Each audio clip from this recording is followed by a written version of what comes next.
I'm gonna try to make a video that's hopefully gonna be brief, but I have not been able to do a brief video in a while. This is actually part of a kind of coming out of a conversation I had today that I thought, some of this stuff is really important. And I don't like to speculate too much about prophecy stuff. And this is gonna be a little bit about why. I really do believe that the complexion of the world in the tribulation is going to be dramatically different than what we see today. Now, all the scriptures will be fulfilled literally, but a lot of things we are attributing to the beast are actually belong to Mystery Babylon. And the more I've learned, I used to study it a lot, and I haven't as much lately, but the Lord's led me away from that because it's so dark. But Mystery Babylon, I think that we are not real clear about what it is, which makes sense. It's a mystery. If you say it's just Rome, you're not thinking big enough. If you say it's just America, you're not thinking big enough. I believe that Mystery Babylon is the present world order. The statue that Daniel saw in chapter 2, Daniel 2, where he saw Nebuchadnezzar saw the statue in his dream. Daniel told him, look, the head of this statue is Babylon. Wait, really, you are this head, but the golden head was Babylon. But then from that would proceed the other metallic alloy portions of the figure that represented the various world empires, Greece, Persia, and Rome, right? And Rome, legs of iron, would break in half. And then at the end, there's a final kingdom that is made up of the 10 toes of iron with clay. And we assume that we're looking at that a lot of times. I mean, and I love Chuck Missler and Hal Lindsey and all the good prophecy teachers that we've had in our generation, but they still tended to focus on trends today to say this is the formation of the 10 kings, the 10 regions of the earth, which I get it, Club of Rome and all that. I understand where they're coming from, but they're looking at Babylon and calling it the beast. That's the problem. The beast system does not emerge until Babylon is destroyed. And again, I believe Babylon, Mystery Babylon, represents the entire present world order that has its roots in Babylon. And there's a priesthood, a religion associated with it that goes back to Babel and Nimrod and Semiramis and Tammuz, but also there's a military, there's a political and an economic aspect. All of our systems are descended from Babylon. It's the head, meaning it's the brain, the organizational center of everything that would come next in the Gentile world empires. And what we're seeing today, what we live in, is Mystery Babylon. It's the Matrix, so to speak. And even when John talks about the 10 kings that arise, which are given power for 1 hour, and then they give their power to the beast, right? And in the days of those 10 kings, the Lord will set up his kingdom, according to Daniel.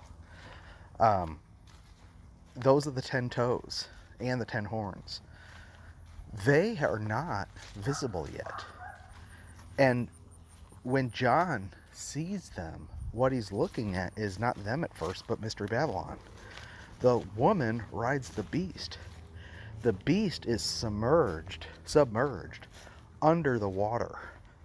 And there's this whore, this woman, riding the beast, and it's the woman that he marvels at. And he's greatly astonished. This drunken woman. He just can't believe what he's looking at. And now eventually the beast does rise up, but the beast rises by devouring the woman and consuming her flesh. And I believe that means taking over everything and destroying the present world empire, or the present world order, sorry. It's hard for me to even speak to because I want to speak to it succinctly without having to get into a whole bunch of history and all that stuff, you know.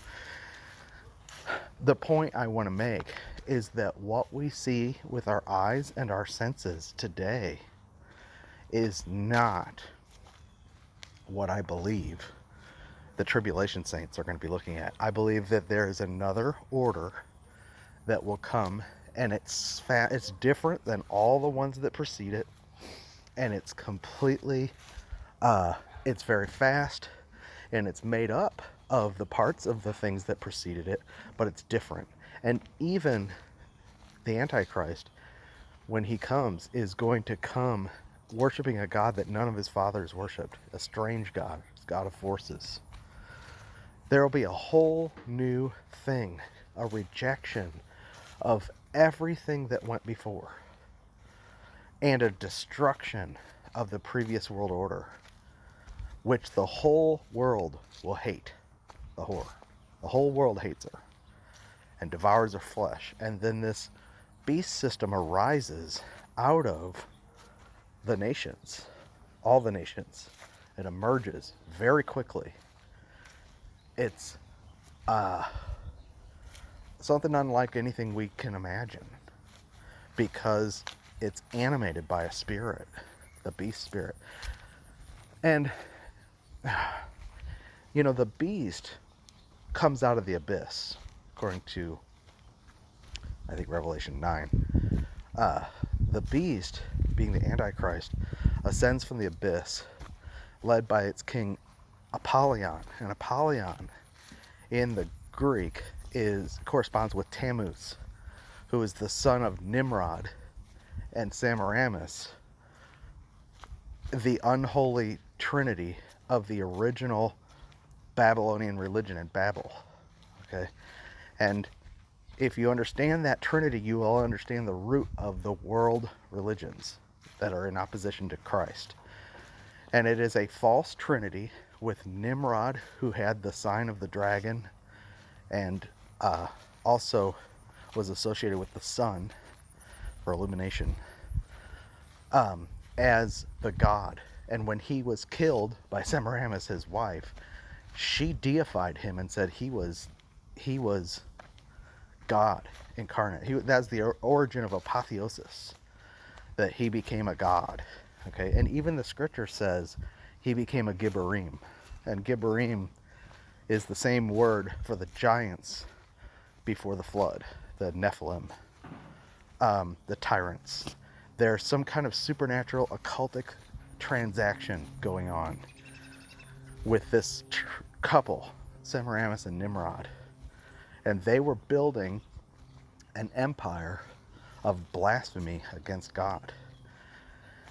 And Semiramis killed him and created a religion and associated with him with the sun and herself with the moon.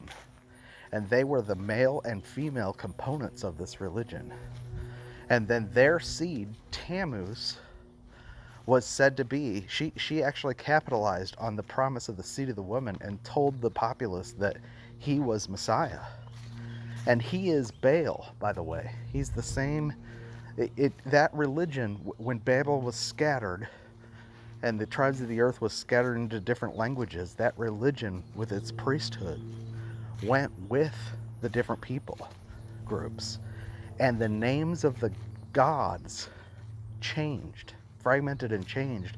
But at the core, it all comes back to this mother, child, queen of heaven, moon goddess, and her son, the son of, she's the mother of God, and her husband, the son, dragon, Nimrod. And that's what Baal worship is all about. Baal worship is the worship of a false Christ brought forth by Semiramis, who was, by the way, the mother of all abominations in earth. She's the one who started temple prostitutes with the idea that people could commune with demons, because she wanted to bring back the Nephilim. And that is not biblical tradition, that's a cultic tradition. If you've ever studied that stuff, it's dark. I haven't studied it in years, but that's what they believe.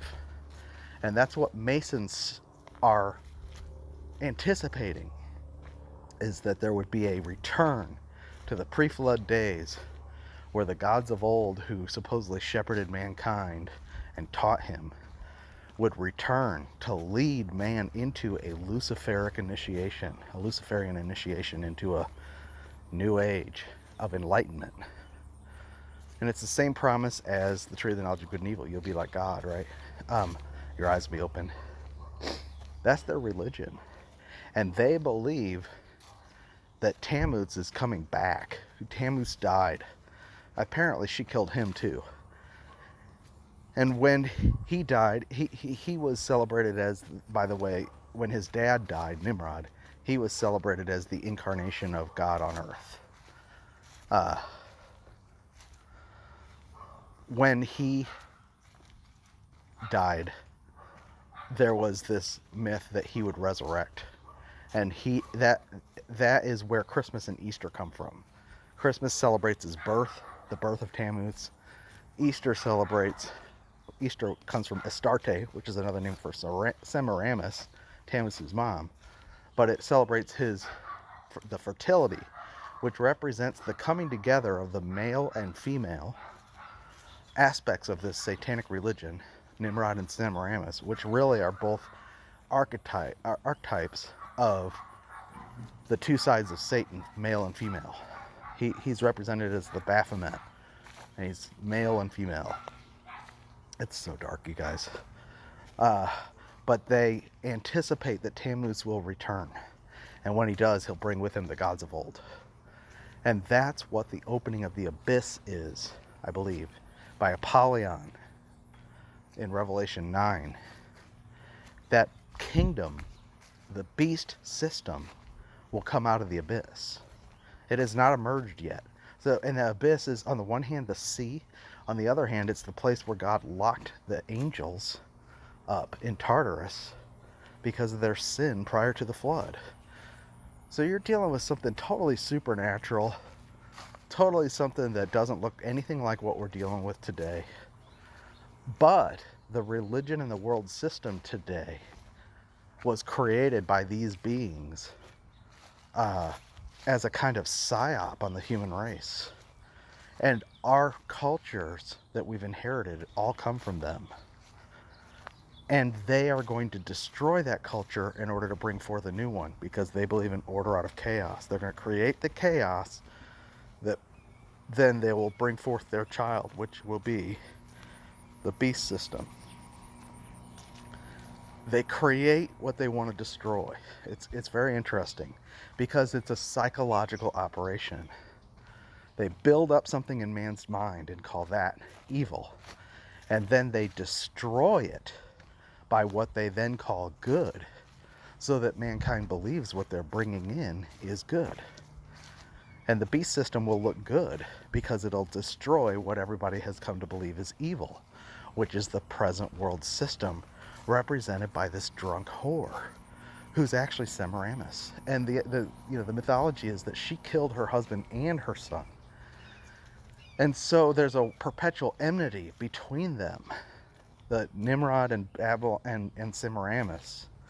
And yet they're destined to come together again to bring forth the Apollyon, or their seed. This is the seed of the serpent, pretending to be Christ.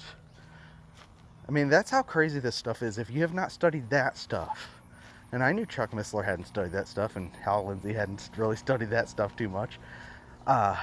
If you don't understand their religion and what they and the amount of control they have in the world through their priesthoods, which are everywhere, then, and this all sounds like crazy talk, I know, then when you read the Bible, when you get to the prophetic stuff, you try to interpret all the prophetic trends in the light of things that Babylon is doing and think it's the beast.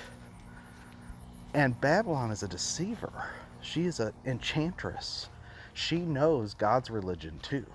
She knows that, and this is, when we say she, we're really talking about the female side of Satan, the spirit that operates in the sons of disobedience, the spirit that operates in the world.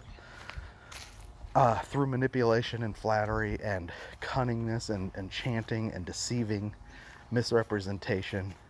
And she's got her fingers in everything.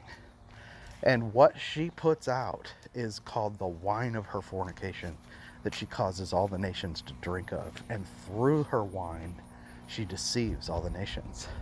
All the nations are deceived. And unfortunately, this personage is represented by Jezebel, who was the priestess of Astarte, and brought that religion into the camp in Israel. And Jesus said to the church of Thyatira that she's tolerated again. And this is a spirit. And she causes his servants, genuine servants, to commit fornication and drink and eat things sacrificed to idols. Well, what are they drinking? The wine of her fornication. There's this beast that is being ridden by a woman that John sees. And she caused all the nations to drink of the wine of her fornication, and they're all drunk. She's drunk, they're drunk. The church is the servants of God, genuine, have also been defiled by this wine. Okay? And this wine is her enchantment. It's her witchcraft. It's her false ideas and false doctrines, the seducing spirits and doctrines of demons. It's a spiritual war. It's the principalities arrayed against the church through vain imaginations and exalted concepts that exalt themselves against the knowledge of God, doctrines of demons, seducing spirits. Anything that is in contrast to sound doctrine is Jezebel's wine, or this Semiramis wine, this mother of harlots wine, who pretends to be the queen, and thinks she has all control. It's really interesting. But let's just look at what he says. He carried me away into the wilderness. Okay, now, by the way, the Revelation 12 sign he saw in the heavens, this sign he's going to say in the wilderness. And I always wondered about that, because there was nothing in me that ever said that the Revelation 12 sign was astrological, just because it's associated with the heavens. If you say it's associated with the heavens and therefore it's astrological, then what do you do with this woman who's associated with the wilderness? What does the wilderness correspond to? These signs are spiritual. They are emblematic of spiritual themes in the scripture, not things that you can look at with your eyes and say, oh, there's the Revelation 12 sign, I saw it out my window. That's not what that is. I'm not saying that there's not an arrangement of stars that point to these things, but those are not the very thing, okay?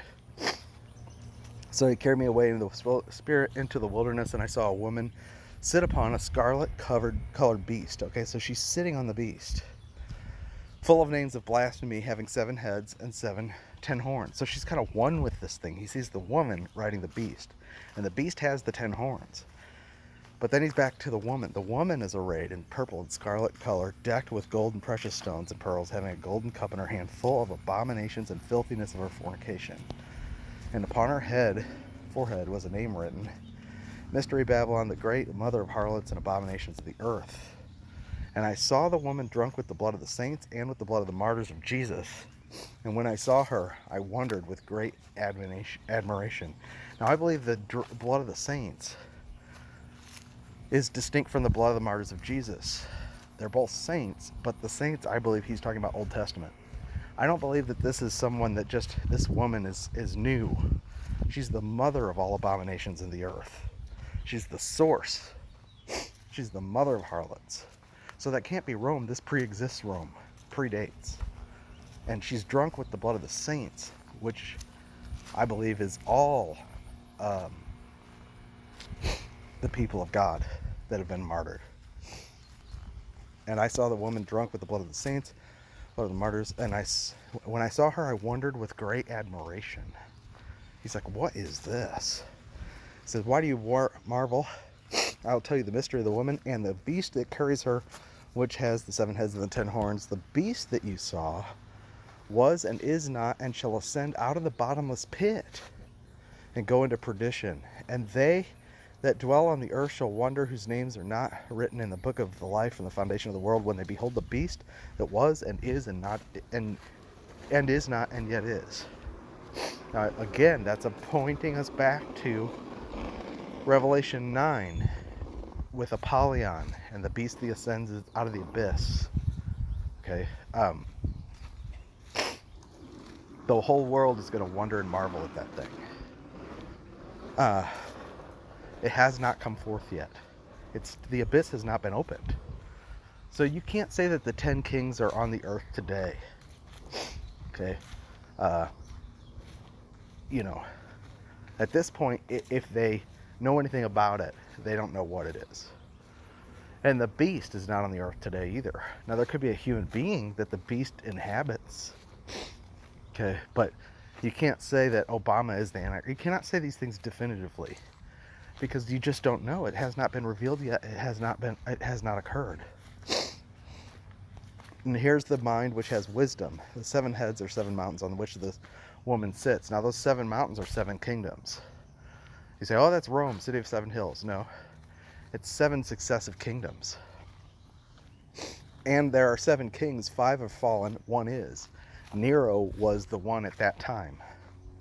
And the other is not yet come. And when he comes, he must continue for a short space.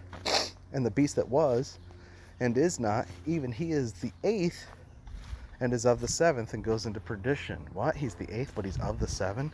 Yeah, because if he is Nimrod, or Tammuz, he's a king that already went into perdition and is going to return when he's let out of the pit. So he's of the 7 former kingdoms, but he'll also be the 8th. It's a recapitulation of Babel, the original. And the 10 horns which you saw are 10 kings which have received no kingdom yet, but received power as kings 1 hour with the beast. They don't receive their power until the beast receives his power, and he's in the abyss. Okay? And they will make war with the Lamb himself. And the Lamb will overcome them, for he's Lord of lords, King of kings. And they which are with him are called and chosen and faithful. That's when he returns with his saints, who have already been gathered to him, by the way. And he said to me, the waters which you saw where the whore sits are peoples, multitudes, and nations, and tongues. And the 10 horns you saw of the beast, these will hate the whore, and make her desolate, and naked, and eat her flesh, and burn her with fire. That's where we get the idea that Babylon's going to be judged by fire. Nuked or whatever, I don't know. For God has put it in his heart to fulfill his will, and to agree, and to give their kingdom to the beast, until the words of God shall be fulfilled. And the woman you saw is that great city which reigns over the kings of the earth. Now, at that time, the Roman Catholic Church had not been a thing yet. I believe eventually Roman Catholic Church is part of that system and was the expression of it for a while, and will be again in some sense, but it's bigger than that. This city is a mystery that exerts its power in secret, not directly, but in the form of a mystery that it takes revelation to see and some knowledge to see. You've got to know about the priesthoods and the belief systems that are behind the money and the finances and the ideas that shape the present world to understand what this city is. Is it a physical city? No. Anymore is the city of New City Jerusalem, which is contrasted to this whore, is not a physical city, although many people believe it is. The city of God is the church, Zion, the city of the living God. We are the household of God, the habitation of God, the dwelling place of God. That takes spiritual insight to see too. The same people who are going to say that Babylon is America are also not going to be able to be open to the idea that the New Jerusalem is an entity, the Lamb's wife. It's a person, not a physical place. And the stones are the transformed, precious stones, the regenerated believers who have been glorified and built together to become the habitation of God, his eternal temple, his dwelling place forever. But it says, after these things, another angel came down from heaven, having great power, and the earth was lightened with his glory. And the voice said, Babylon the great is fallen, fallen has become the habitation of devils, and the hold of every foul spirit, cage of every unclean spirit, bird. For all nations have drunk the wine of wrath of her fornication. This is how she rules, is through the wine of the wrath of her fornication. The kings of the earth have committed fornication with her. See, it's through marriage, it's through a intercourse that she rules. Not overtly, not directly where you know she's in power, but behind the scenes, like Jezebel. She was really running the show in Ahab's household, but Ahab was the figurehead. And that's how Jezebel has always worked, or Babylon has always worked. Behind the scenes through influence, okay? It's a religion that has this wine that is her enchantment, through which she deceives the nations and causes the kings to commit fornication. But also, remember in Thyatira, Jesus said that they tolerate Jezebel, who teaches and seduces his servants to commit fornication.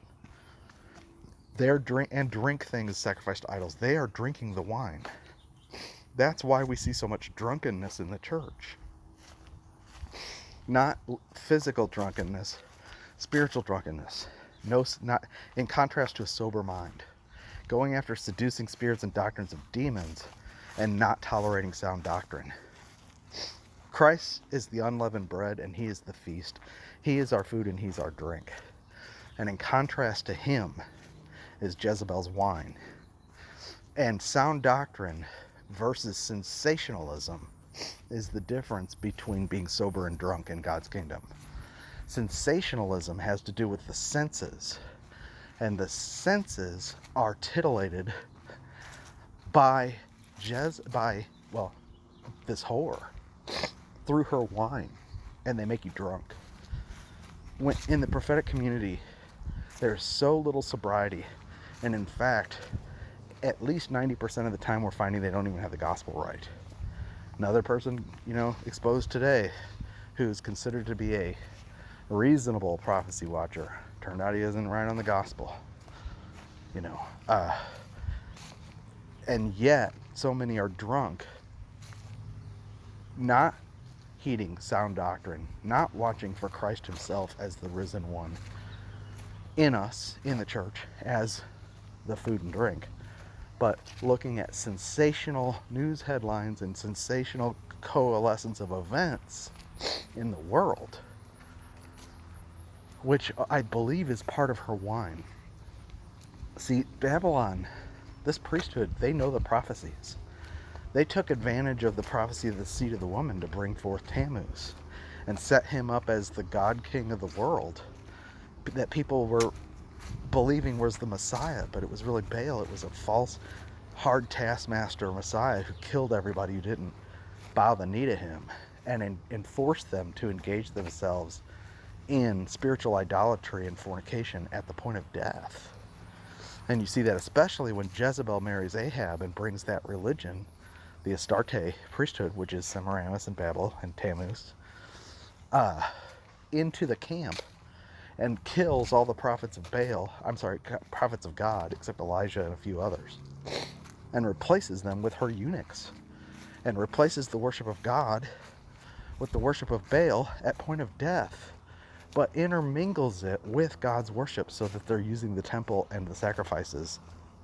And even when she had Naboth killed, she set him up and lied and said he was committing witchcraft and blasphemies. The people thought they were serving Jehovah when they stoned him to death. But actually, it was children of Belial who lied about him and said he had committed witchcraft, and this was all at the behest of Jezebel, who was the daughter of the priest of Astarte. It was the mingling of the outward form of God's religion, but corrupting it with the influence of this satanic Luciferian counterfeit. And that's how she works. And that's her wine. She seduced Ahab, and Ahab's marriage with her shouldn't have been, because he should have married inside the camp, one of his tribe, But no, he married outside, which is a kind of fornication. And then she got him involved with spiritual idolatry. Well, Jesus said that Jezebel is doing it again to his church. So we should not be surprised to see God's servants who are legitimately saved and are going to get raptured also being drunk with the wine. And that's why Paul warned in Thessalonians to be sober and not be drunk with the world. Drunk on what? Her wine. She caused all the nations to drink of it. Okay, she rules over the kings of the earth. All of the kingdoms in the present world order are drunk with the wine of this whore. All the nations have drunk of the wine of the wrath of her fornication, and the kings of the earth have committed fornication with her. The merchants of the earth are waxed rich through the abundance of her delicacies. So she influences financially and spiritually, and ideologically, and gets involved behind the scenes. These are the bankers, this is the Masons, this is the Illuminati, and they are a priesthood. You have to know what they believe. And they link everything back to Babel and this unholy trinity. And they know what they're doing. Okay? And they know the church, they know the prophecies that the church is anticipating. And I believe that they are cynically exercising a psyop on the church. They can't stop the fulfillment of prophecy, but they can pretend to fulfill it. It's not an accident that the Abraham Accord is happening, and all these world leaders know the prophecies. They're not stupid. They know that they're fulfilling the Bible. Okay? And God will use that. He is fulfilling prophecy. But they are also doing a cynical work of witchcraft right in front of our very eyes to dupe us and to seduce us away from Christ and get us so drunk and distracted with their world system. And when they destroy it, what's going to emerge is going to look like Christ, but it'll actually be the beast. But many will think that the beast actually was destroyed. That's the whole thing, is that Satan created a definition of evil like a straw man. He created a version of himself that's a joke. It's a parody, Satan, with the goat, calf feet, the Baphomet, the horns, and all the things we associate with evil. But when he reveals himself, he's going to reveal himself as the beautiful light bearer. And everybody's going to believe it's the real Christ that just put down and destroyed the evil world order, which was actually Babylon. And that's why I think it's really dangerous that the church is being led to believe that what's happening on the stage right now is the beast system. Okay, it's not, it's the whore. And now I know this is radical. I might only share this one with a couple friends because I'm not doing it justice to back it up with solid empirical information. I don't have time, and I don't want to get that deep into it. And you could say it's speculation and it's a theory, and that may very well be. You could just set it aside. Don't take this as dogmatic. But I believe this is my perspective of what's going on. But there's a command to God's people. Come out of her, my people, and be not partakers of her sins, that you receive not of her plagues, for her sins have reached unto heaven, and God has remembered her iniquities. The judgment is coming first to the house of God, to this false system. Remember, Jesus said to the church of Thyatira, you have Jezebel, you tolerate her. She's causing my servants to commit adultery. But there's some of you who know the depths of Satan and are committing adultery with her, and you will not repent. I gave her space to repent, she will not. I will cast her into the bed, I will cast her children into great tribulation, and I will kill them with death, and those who commit adultery with her. Those are the strongest words that Jesus has ever said to anybody associated with the church. And it's because they are false believers who know the depths of Satan, meaning they understand this mystery Babylon religion, and they are knowingly introducing this witchcraft and seduction to God's servants to get them drunk. They know they're doing it. You just have no idea how evil the wolves are. Real wolves. There are witches, there are people that have infiltrated the flock that know the form of doctrine but have an agenda to corrupt it and gut it and replace it with mystery Babylon practices. And I wrote a book about that a while ago, but I can't bring it out, it's too dark. Helena Blavatsky and Alice Bailey wrote about what they were going to do 100 years ago in the Theosophical movement to gut Christianity of Orthodox believers in the pulpit and replace them basically with Babylonian eunuchs to guide the church out of the Orthodox faith and into what we would call New Age practices or Babylonian mystery. The NAR and the emergent church are doing it. They're actually operating knowingly with fallen angels and demons to get God's people involved with Satan. That's Satan's biggest, he wants to be worshipped, but he wants to do it on the Assembly of the North, and he wants to be worshipped in the great congregation. He wants to replace God. That's his goal, is to actually replace God so that people who think they're worshiping God end up worshiping Satan. It would be his ultimate triumph to see God's people directing the worship that belongs to God to him. And that's what he does. With Baal worship, you've got a false Christ. Antichrist and false Christ is Baal. He is the Antichrist. Tammuz, Apollyon.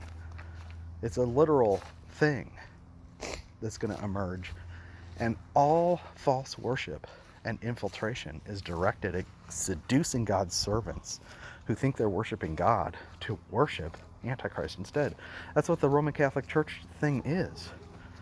The continual sacrifices, they are where the priest has authority to sacrifice Jesus again and again and again in a bloodless sacrifice, is a blasphemy that people died and were burned and killed because they would not partake of it. The Inquisitions, they suffered the worst tortures, and this woman is drunk with the blood of the saints because it's always been punishable by death if you do not worship Baal.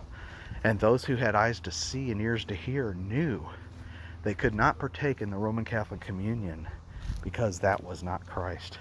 It was a blasphemous mockery of the sacrifice of Christ. Baal's work is never finished. He's a false Christ whose blood does not atone for you. His work is not finished, his offering is not done, and he's a taskmaster. And he gets you involved in a mockery of the true Christ while thinking that you are worshiping the true Christ. That's Satan's parody. That's the mockery of God. He's drunk with it. Okay, and this woman is drunk with the wine, which for her is the blood of the saints. She persecutes through the nations, through this wine, by setting up a system that stigmatizes true belief and makes it look evil, Meanwhile, she's setting up as this whore that all the nations are going to hate, and when they devour her, they're going to think that this is the coming of the kingdom. There will be many so-called Christians who are going to believe the lie. They're going to worship Antichrist because they didn't receive the love of the truth. They're delivered over to strong delusion. Many of the ones who are drunk now, who are not clear on the gospel, are being delivered over to strong delusion through the drunkenness. They're drinking the wine of her fornication, and that wine is going to betroth them to Antichrist.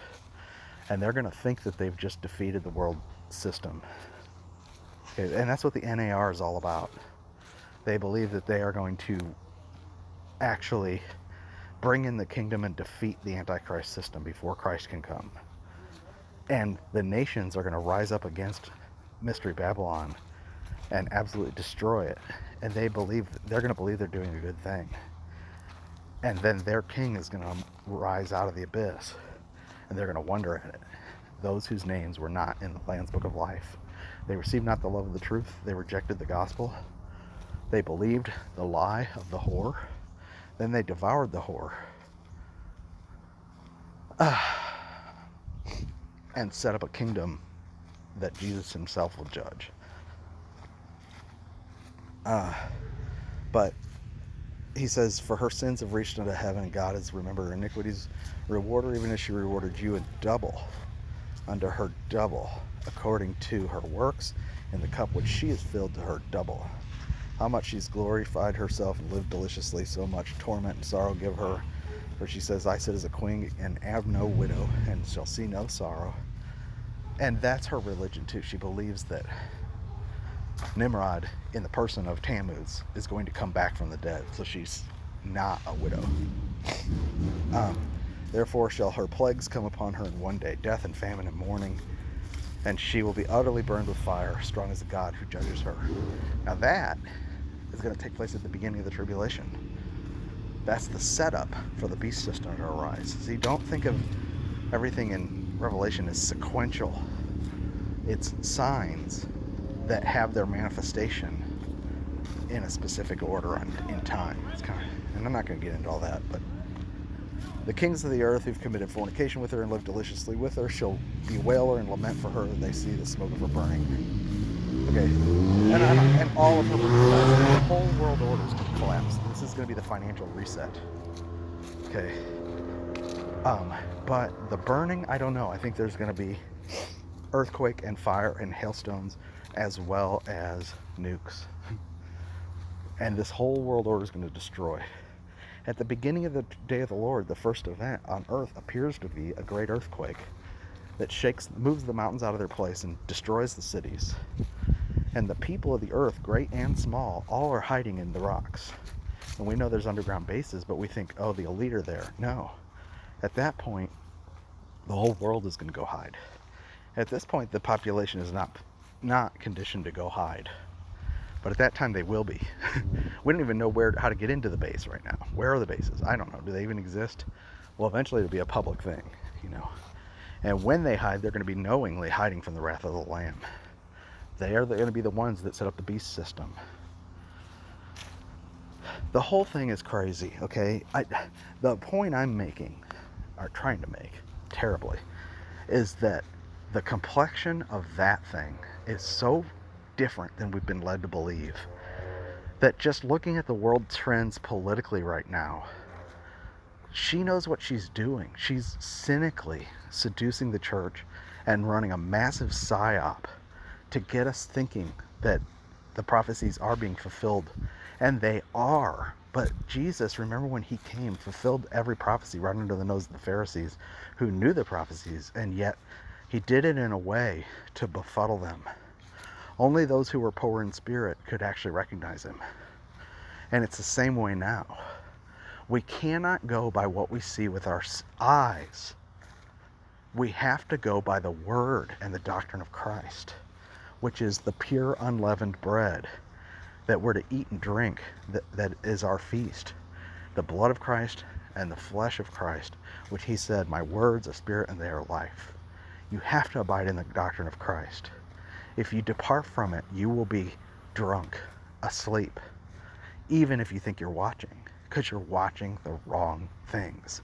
And this has been on me again and again all year. This is why I went into the book of John, and you can look at my John playlist. The main emphasis in it was that the Lord is leading us, a group of people. He's sanctifying us with the washing of the water of the word from drunkenness and idolatry in Babylon. He says, come out of her, my people, and be separate and touch not the unclean thing. That's an admonition to us. And we can't, if it's America, we can't practically move from America. No, this is a world system that has a religious component that has deceived all the nations and that seduced God's servants. And honestly, in the prophetic thing, we know we're at the time, we know we're at the beginning of sorrows, because of what the earth is doing, and Israel's been brought back into the land. Those things are things that God organized. But there's a lot of other things that we're calling the fulfillment of prophecy, which are really just sensational speculations that are getting people drunk. In contrast to that is the pure word of Christ. And the other thing is that the apostles told us to look for an apostasy in the church. 1 Timothy, 2 Timothy, Titus, Jude, 1st and 2nd Peter, and Thessalonians all tell us that people will not tolerate sound doctrine. They'll heap up for themselves teachers after their own lust. They'll go after fables and myths. They will go after seducing spirits and doctrines of demons. They will not heed the word. They'll depart from the faith. And we're told to contend for the faith that was once delivered and to expect a sea of delusion. And Ephesians tells us that we're supposed to be putting on the armor to stand in the evil day, because we're actually wrestling with the principalities. They are directly attacking the church. And they've directly attacked the church through belief systems, through this wine, which is ideological, doctrinal, sensational, all kinds of ways to get people to believe warped things and get them drunk and not sober. Again, what is drunk?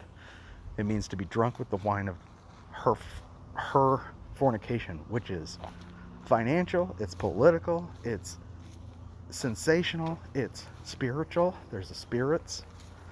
It's unclean. Okay, it's got idols. Every aspect of the world system is part of her wine. And we're not to love the world. And God's wanting to sanctify us out of it all. And the only way to be sanctified is through the knowledge of the truth, which is Christ himself. See, it's not that God wants us to be experts on this stuff. What he wants us to see is that there's this whole body of unclean stuff that we're drowning in, that we need to come out of. And the only way to come out is through the washing of the water of the word. Sanctification through belief in the truth. And abiding in the doctrine of Christ. And having our eyes open. That's what it means to really be watching. You hold fast to what you have and let no one steal your crown. We're standing in the evil day, wrestling with the principalities, and we need to have our armor on. Paul said in Thessalonians that since we know he's coming, we have to be sober and put on the breastplate of love and faith and put on our helmet, the hope of salvation. This is what our watching is, a warfare watching. If you don't realize what the nature of the war is, and you're just thinking, well, if I watch the news and understand what's happening in Israel and look at what this Pope's doing, and there's people who are dogmatically saying this Pope is the false prophet. That's stupid. You don't know that. He hasn't called fire down from heaven. He's not fulfilled these prophecies. The beast has not emerged from the pit. We're looking at Babylon right now, not the beast system. And the church shouldn't even be thinking about the beast system, because we're going to be out of here. That's for another group of people to speak to, the 144,000 and the 2 witnesses. We do not understand what that time is going to look like. We may think we do because we are analyzing all the trends today and saying, well, this is probably that, and projecting. But I'm telling you, that world order will be different than everything that went before it. And it'll be after the destruction.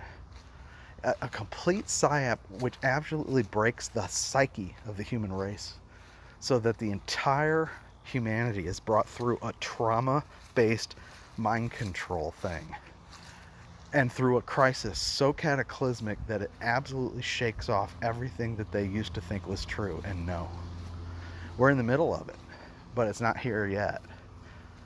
And you gotta cling to the truth, which is only Christ. It's found in Christ. Gosh, I wish I could express this burden without sounding crazy. This is the craziest message I've ever given, I know it. But this is my burden, and this is why I fight so much. Because I know what the enemy is trying to do. And I see people less and less sober, less and less tolerant of the truth, and they're God's servants. They're actually his servants that are drinking this wine. They're not going to listen to me either. They hate me. But that doesn't mean they're not saved. They just think I'm bad news because I talk like this, and I discount their theories and say, no, there's something deeper going on, you know. Now, I believe with them that we're almost out of here, but what we're looking for is different. We should be looking at the spiritual condition of the church and those around us. We should be watching our crown and guarding it and letting no one steal it. And we should be keeping the feast and coming out of everything that's unclean, and recognize the difference between the true prophetic word, which is the testimony of Jesus Christ, and what is passing as the prophetic word, which is really sensationalism, which is just another aspect of this whore's wine, you know, that's causing everybody to be drunk. Okay, I'm gonna get going. This is, I don't know if I'm gonna post this or not. Oh my gosh, it's 50 minutes. All right, talk to you later.